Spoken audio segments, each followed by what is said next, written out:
मैं अपने पति से बहुत प्यार करती, पर वो नामर्द था। एक दिन वो मुझसे कहने लगा कि मेरी बहन का पति मर गया है, उसका बच्चा हम रख लेते हैं और वो बहुत अकेली हो गई, इसलिए हम उसे अपने घर बुला लेते हैं।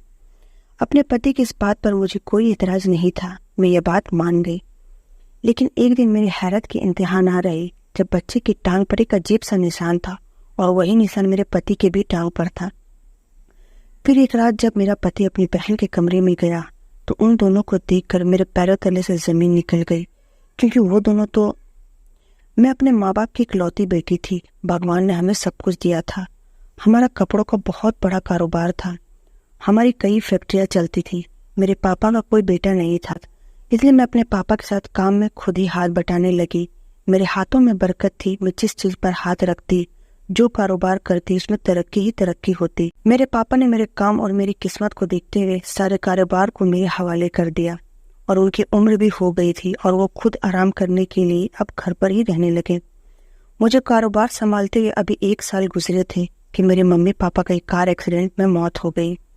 मेरे पापा ने जाते जाते मुझे इतना सब कुछ सिखा दिया था कि अब अकेले ही अपना पूरा कारोबार संभाल सकती थी। लेकिन माँ बाप के गुजर जाने के बाद मैं बहुत अकेली हो गई थी और फिर यूँ हुआ कि इस अकेलेपन की वजह से मैं डिप्रेशन में रहने लगी थी और फिर सारा दिन मैं डिप्रेशन से बचने के लिए दफ्तर में गुजार देती, फैक्ट्रियों में विजिट करती और सड़कों पर घूमती। एक दिन फैक्ट्री से विजिट करने के दौरान एक वर्कर मुझसे टकरा गया और मेरा पर्स नीचे गिर गया। उस शख्स ने मेरा पर्स उठाकर मुझे वापस किया। उस वक्त वो ये नहीं जानता था कि मैं इस फैक्ट्री की मालिक हूँ। मुझे वो शख्स पहली नज़र में बहुत अच्छा लगा और फिर मैंने फैक्ट्री मैनेजर से उस शख्स के बारे में पता लगवाया तो पता चला कि पिछले 4 सालों से वो हमारी फैक्ट्री में इंचार्ज के तौर पर काम कर रहा है। मैंने बहाने से उसे अपने दफ्तर में बुलाया और बहुत सारी जिम्मेदारियां सौंपी और उसे अपना असिस्टेंट मैनेजर बनाया। यूं ही मेरे ऊपर इतनी जिम्मेदारियां थी कि एक वक्त में मुझे 2 से 3 असिस्टेंट की जरूरत पड़ती। इस तरह वो मेरा असिस्टेंट बन गया, सारा दिन मेरे साथ रहता और हम दोनों इकट्ठे घूमते फिरते, फैक्ट्रियों का जायजा लेते और खाना पीना भी साथ खाते। वो मेरे साथ बहुत अच्छा बर्ताव करता, मुझे इज्जत देता और मेरा ख्याल भी रखता। उस शख्स से मिलने के बाद धीरे धीरे मेरा सारा डिप्रेशन खत्म हो गया। मैं उसके साथ खुश रहने लगी थी। हम दोनों को साथ में रहते हुए 6 माह का वक्त मानो पलक झपकते ही गुजर गया और फिर मैंने एक दिन उसे शादी के लिए प्रपोज कर दिया। पहले तो वो बहुत हैरान हुआ, फिर उसने मुझे कुछ वक्त मांगा। उसका कहना था कि वो अपने घर वालों से इजाज़त लेकर ही मुझे कुछ बताएगा। उसने बताया कि उसकी फैमिली में उसकी 2 बहनें और एक उसका भाई है। उसके माँ बाप कुछ वक्त पहले ही गुजर चुके थे। अपनी बहनों से अपनी शादी की इजाज़त लेना चाहता था। उसका कहना था कि अगर उसकी बहनें शादी के लिए इजाज़त देगी तो ही वो मुझसे शादी करेगा, क्योंकि मैंने शादी के लिए एक शर्त रखी थी कि मैं शादी करके उसके घर नहीं जाऊंगी, बल्कि वो मेरे घर आएगा और मैं उसके घर वालों से कोई लगाव नहीं रखूंगी और ना ही उसके घर वाले कभी मुझसे मिलने आएंगे और हमारी शादी में भी उसके घर वाले नहीं आएंगे, क्योंकि मैं जानती थी कि उसकी और मेरी क्लास में बहुत फ़र्क था और मैं यह नहीं चाहती थी कि मेरी दौलत देकर वो लोग लालच में आ जाए। उसने मुझसे 2 हफ्ते का वक्त मांगा, पर मुझे पूरा भरोसा था कि वह इस शादी के लिए मना नहीं करेगा, क्योंकि जितना प्यार मैं उससे करने लगी थी वो भी उतना ही प्यार मुझसे करता था। और फिर 2 हफ्ते के बाद उसने बताया कि उसकी बहन इस शादी के लिए मान गई और फिर यूँ हमारी शादी सादगी से हो गई। हमने अपनी शादी के बारे में ज़्यादा लोगों को नहीं बताया, क्योंकि मेरा पति मेरा असिस्टेंट था और इसलिए मैं नहीं चाहती थी कि हमारी फैक्ट्री में किसी भी किस्म की कोई बात हो। शादी के रात जब मेरा पति मेरे कमरे में आया तो वो बहुत खुश था। उसे पाकर मैं भी बहुत खुश थी। उसने मेरा घूंघट उठाया और तोहफे के रूप में उसने एक छोटी सी सोने की अंगूठी दी। मैंने उसे एक गाड़ी गिफ्ट की जो कि उसकी पसंद की गाड़ी थी। बातों बातों में अक्सर वो कहता था कि जब भी वह पैसे जोड़ेगा तो यही गाड़ी खरीदेगा। आज मैंने उसका ख्वाब पूरा कर दिया था। अपने हाथों में गाड़ी का चाबी लेकर वो बहुत खुश था और मैं भी उसे खुश देखकर बहुत खुश थी। मुझे इस बात का सुकून था कि अब मैं अपनी जिंदगी में अकेले नहीं हूँ। मुझे प्यार करने वाला मेरा पति है, अब मेरी जिंदगी में शामिल हो गया है। मेरा पति अरुण, जो कि उम्र में मुझसे 10 साल बड़ा था, लेकिन मुझे इस बात से कोई फर्क नहीं पड़ता था, क्योंकि मुझे उससे प्यार था। शादी की रात जब मैंने कपड़े बदल लिया और अरुण भी कपड़े बदल कर मेरे पास आया और मुझे अपने पास बिठाया और मेरा हाथ पकड़कर उसने मुझसे कहा, अगर वो मुझसे अपनी जिंदगी का एक सच बताएगा तो वो मुझसे नाराज तो नहीं होगी। मैं उससे प्यार करती थी। मैंने उससे कहा, नहीं, मैं तुम्हारी किसी भी बात से नाराज नहीं होंगी। लेकिन जब उसने सच मेरे सामने रखा तो मेरी आंखें फटी की फटी रह गई। मुझे समझ में नहीं आ रहा था कि मुझे क्या करना चाहिए। उसका यह सच मेरी पूरी जिंदगी पलट कर रख देने वाला था। उसने मुझे बताया कि वो नामर्द है, जो मुझे जिंदगी की सबसे अहम खुशी नहीं दे सकता, जो एक पत्नी अपने पति से चाहती है वह मुझे नहीं दे सकता। मुझे जिंदगी भर अपने इस ख्वाहिश को मारना होगा। मैं यह सुनकर जैसे सख्ते में आ गई, क्योंकि पति पत्नी का रिश्ता तो जिंदगी का सबसे हसीन पल होता है और मैं इसी सुख से वंचित रहने वाली थी। मैं बहुत देर तक कुछ कहने के काबिल नहीं थी, लेकिन मुझे अरुण से बेइंतहा मोहब्बत थी। मैं उसे छोड़ना नहीं चाहती थी। मैं उससे बहुत नाराज हुई और उसके सच के साथ उसे अपना लिया। मैं उससे इसलिए नाराज हुई कि उसने यह बात मुझे शादी से पहले क्यों नहीं बताई। वो कहने लगा कि वो मुझसे बहुत प्यार करता है और यह सब जानने के बाद कहीं मैं शादी से इनकार ना कर दूं, और शादी से इनकार के बाद वो मेरे बिना जी नहीं सकता। अगर मैं उसे छोड़ देती तो शायद वह मर जाता, और यूं ही हमारी शादीशुदा जिंदगी बिना कोई रिश्ता बनाए चल पड़ी। कभी कभी मेरा दिल चाहता है कि वह मुझसे ढेर सारा प्यार करे, पर मैं ये अच्छी तरीके से जानती थी ये मुमकिन नहीं।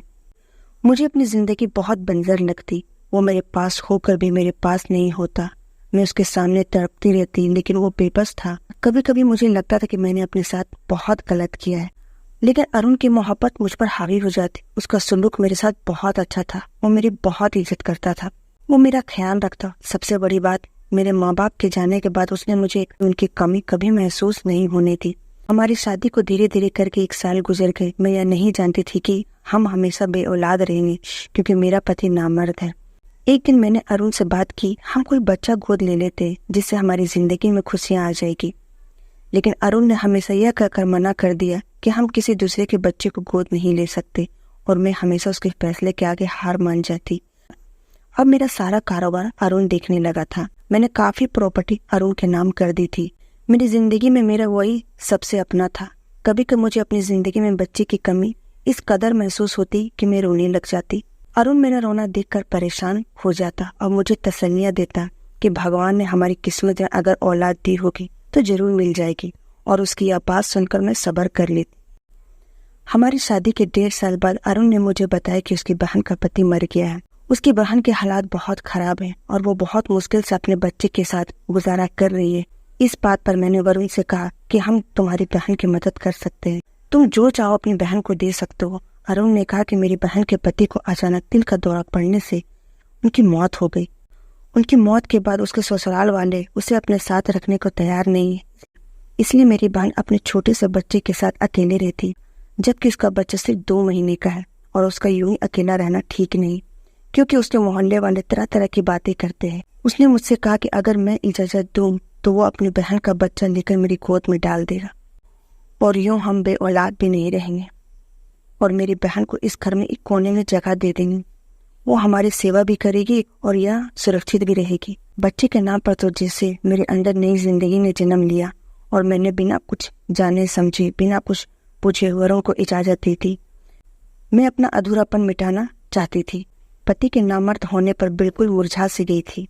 मैंने इसी ख्याल से अरुण को इजाजत दे दी, और वो यूं अपनी बहन और अपने भांजे को मेरे घर ले आया। घर आते ही उसकी बहन ने अपना बच्चा मेरी गोद में डाल दिया और कहा मैं इसका नाम भी खुद अपनी मर्जी से रख सकती हूँ। यह सुनकर मेरी खुशी का इंतहा ना रहे और मैंने बच्चे का नाम रख दिया। बच्चा बहुत खूबसूरत और कुछ कुछ अरुण के जैसा लगता था। मैं जब भी उसे गौर से देखती तो मुझे लगता कि मैं अरुण को ही देख रही हूँ।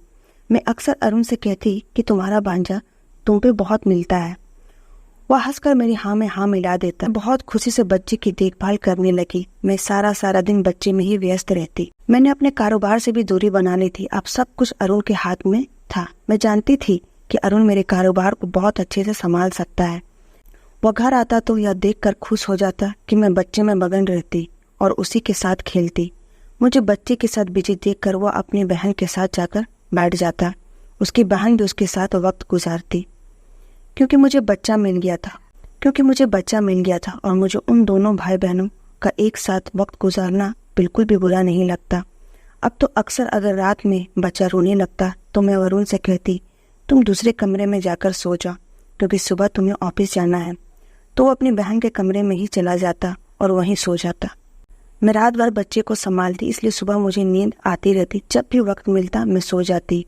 अब मैं अरुण को बहुत कम वक्त देने लगी थी। 1-2 बार अरुण ने मुझसे कहा कि मैं बच्चे के लिए कोई आया रख लूं या उसकी बहन को ही बच्चे संभालने कहूँ, लेकिन मैं बच्चे को किसी और के हवाले नहीं करना चाहती थी। अरुण के कमरे में होने या ना होने से मुझे कोई फर्क नहीं पड़ता था, क्योंकि वो तो नामर्द था और मेरी कोई ख्वाहिश पूरी करने के काबिल नहीं था। अगर मुझे उससे मोहब्बत ना होती तो मैं उसे शादी की पहली रात ही छोड़ देती, लेकिन उसकी मोहब्बत ने मुझे बांध दिया था और जब यह बच्चा मेरे पास आया तो मुझे जिंदगी की सबसे बड़ी खुशी मिल गई। अब मुझे अरुण से भी उतना लगाव नहीं था जितना कि इस बच्चे से था। बच्चे को पालते पालते मुझे 3 से 4 महीने गुजर गए। जैसे जैसे बच्चा बड़ा होता जा रहा था, मुझे इस बच्चे में और व्यस्त होती जा रही थी।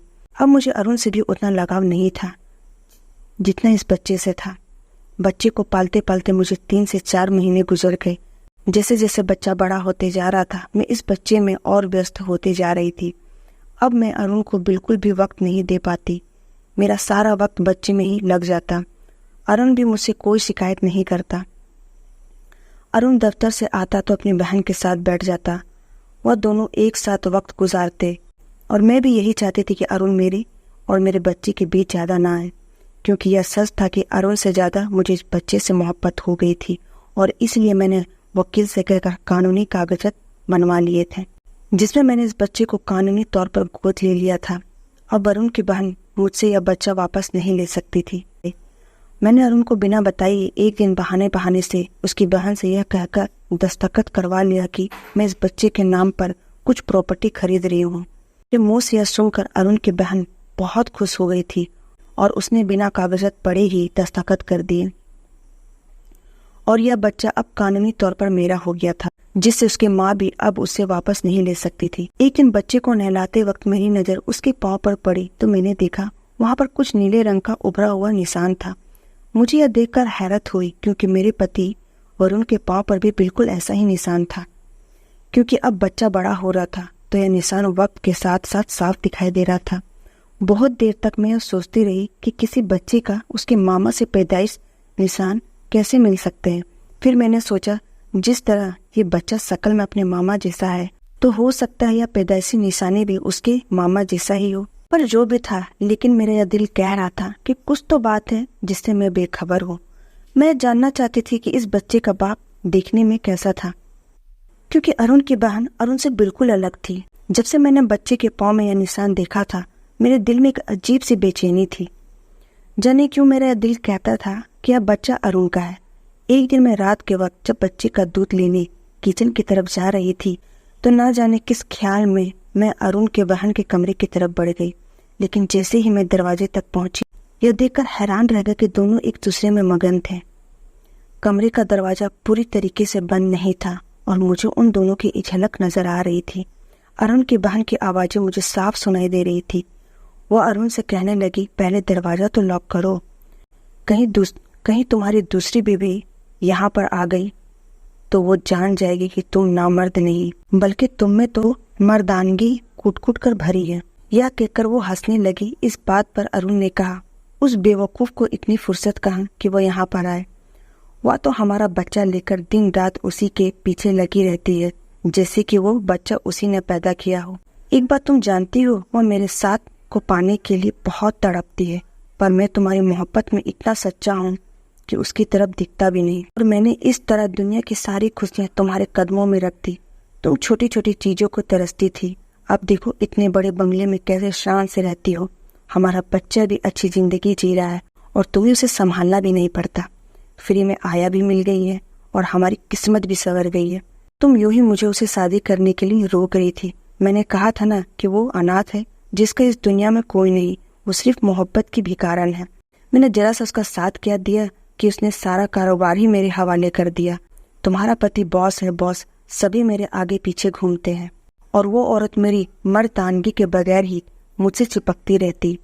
तुम्हें क्या बताऊं कि वो रात में ऐसी ऐसी हरकतें करती है कि मुझे खुद पर काबू पाना मुश्किल हो जाता है। आज अरुण ने हर वह हद पार कर दी जो हमारे बीच रिश्ते खत्म करने के लिए काफी था। ये सारी बातें खत्म करने के बाद उसने जिसको अपनी बहन कहा था उसके पास चला गया। मैं यह जानकर हैरान थी कि मेरा पति नामर्द नहीं था, बल्कि उसने मुझसे झूठ बोला था। मेरे आंसू मेरी आंखों से टपक रहे थे और मेरी मोहब्बत की चिता जला दी गई थी। मेरे लिए सब कुछ बर्दाश्त से बाहर था। मैं आंसू बहाते अपने कमरे में चली गई। बहुत देर तक तो मुझे कुछ समझ में नहीं आया, पर जब समझ में आया तो मैंने ठान ली कि मैं इतनी आसानी से इन्हें माफ़ नहीं करूँगी। मुझे सुबह होने का इंतज़ार था। सुबह जब अरुण नाश्ते पर आया तो मैंने उसे बता दिया कि आज मैं भी दफ्तर आऊँगी। यह सुनकर अरुण चौंक गए, लेकिन मैंने उससे कुछ जाहिर नहीं होने दिया। मैंने उससे यह कहा कि वकील साहब बहुत अच्छी ज़मीन सस्ते दामों में दिला रहे हैं, जहाँ पर हम एक नई फैक्ट्री शुरू करेंगे। यह सुनकर तो वो खुश हो गया। वकील साहब को मैं पहले ही ज़रूरी कागजात बनाने को कह चुकी थी। दोपहर तक वकील साहब दफ्तर आ गए थे।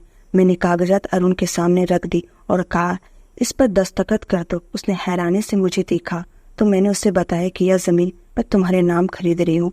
वो खुशी में अंधा हो गया और उसने तुरंत दस्तखत कर दी। सारे कागजातों पर दस्तखत करने के बाद वकील साहब चले गए थे और अरुण मेरे कदमों में बैठ गया। मैं घर वापस आई तो मैंने अरुण की पहली पत्नी से बच्चा वापस लिया और कमरे में आ गई। आज रात फिर मैं उन दोनों के दरवाजे के बाहर खड़ी थी। दरवाजा आज भी बंद नहीं था। आज तो कमरे में जैसे कोई पार्टी हो रही थी, नई जमीन नाम होने पर। वो अपनी पत्नी को ऊपर उठाए गोल गोल घूम रहा था। जैसे ही अरुण अपनी पत्नी के साथ, तभी मैंने दरवाजा खोला और अंदर घुस गई। मुझे देखकर वह दोनों सख्ते में आ गए। मैंने आगे बढ़कर अरुण के चेहरे पर थप्पड़ों की बारिश कर दी और अपने हाथ में पकड़े कागजात उसके मुंह पर मारे। मैं न सिर्फ उनसे अपनी सारी जायदाद वापस ले ली थी, बल्कि तलाक के कागजात पर भी दस्तखत करवा लिए थे। अब मेरा उससे कोई वास्ता नहीं था। मैंने तुरंत उन दोनों को घर से निकलने को कहा तो अरुण मुझे अपनी झूठी मोहब्बत की कस्में देने लगा। मैंने उसके मुंह पर 2 तमाचा और मारे। जाते हुए जब उसकी पत्नी मुझे अपना बच्चा लेने आई तो मैंने उसे यह बताकर उसके पैर तले से जमीन खिसका दी कि इस बच्चे पर अब उसका कोई हक नहीं है। वो मेरे पैर पर गिर गई, लेकिन मुझे उस पर रहम नहीं आया जैसे उन्हें मुझ पर नहीं आया था। वो दोनों खाली हाथ मेरे घर से निकल गए थे। मैंने अपना बच्चा अपनी गोद पर उठाया तो वो मुझे देखकर मुस्कुराने लगा। मैंने उसे अपने सीने से लगा लिया। उन दोनों ने लालच में आकर अपना बच्चा भी गंवा दिया था। इस कहानी से हमें यही सीख मिलता है कि किसी पर भी अंधाधुंध भरोसा नहीं करना चाहिए। अगर आपको मेरा ये स्टोरी पसंद आया होगा तो प्लीज़ वीडियो को लाइक करें, शेयर करें, कमेंट करें और सब्सक्राइब करने में कंजूसी बिल्कुल भी ना करें। और यूं ही मैं आपसे फिर मिलूंगी एक नई स्टोरी के साथ।